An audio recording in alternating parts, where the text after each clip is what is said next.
Assalamualaikum warahmatullahi wabarakatuh.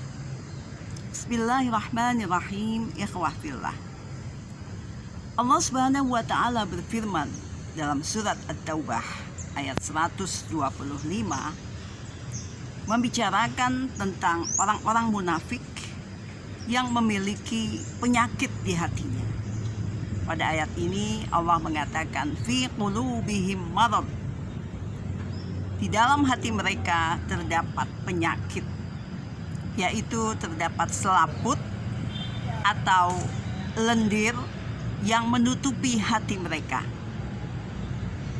Bahkan dalam surat yang lain, yaitu surat Al-Mutaffifin ayat 14, Allah juga menjelaskan tentang selaput hati, kotoran hati, atau lendir yang menutupi cahaya hati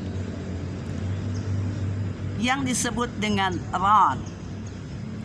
Bal rana ala qulubihim, yaitu terdapat kotoran-kotoran yang menutupi hati mereka.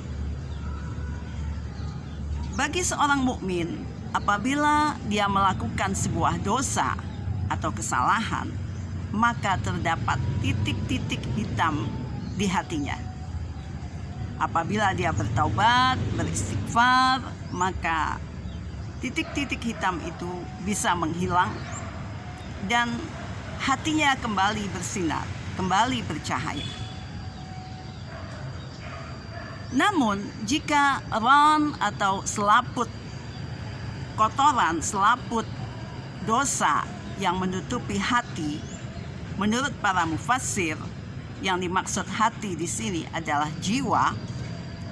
Jika itu dibiarkan saja, maka akan semakin menumpuk, semakin banyak kotoran itu, dan bisa menjadikan orang yang memiliki jiwa tersebut menjadi seorang munafik, yaitu dia tidak bisa dipercaya karena memiliki sifat pendusta, pengkhianat, pembohong, iri, dengki, dan sebagainya.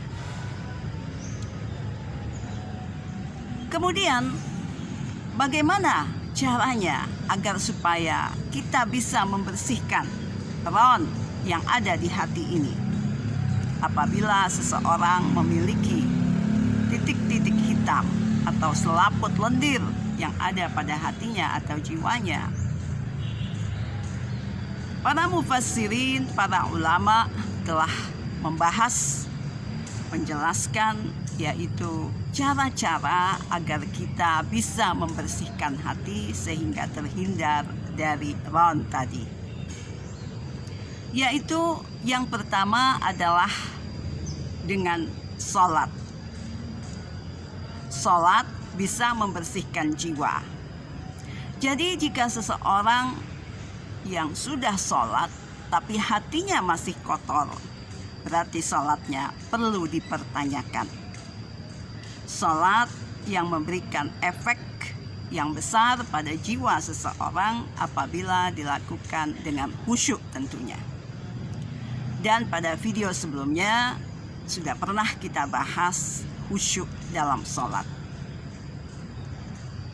Kemudian cara yang kedua untuk membersihkan selaput lendir atau kotoran-kotoran pada hati atau jiwa ini ialah dengan cara berpuasa.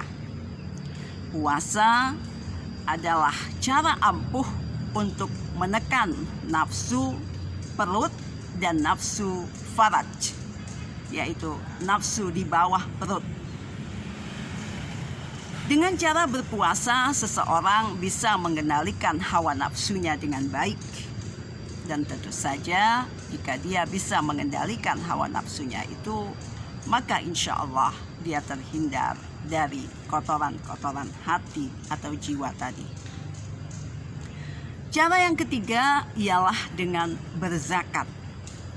Zakat tentu saja bisa mensucikan harta dan juga membersihkan jiwa atau hati dari sifat rakus, loba kepada harta, rakus, cinta kepada dunia, sehingga menyebabkan seseorang hatinya menjadi keras, dia takut mati, dan dia selalu disibukkan oleh cinta kepada dunia.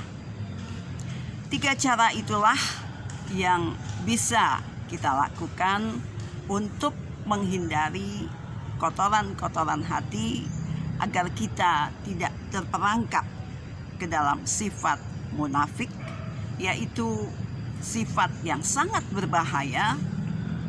Dan tentu saja jika kita melihat sirah nabawiyah, sejarah perjuangan Nabi, maka munafik ini adalah merupakan musuh Nabi yang sangat berbahaya.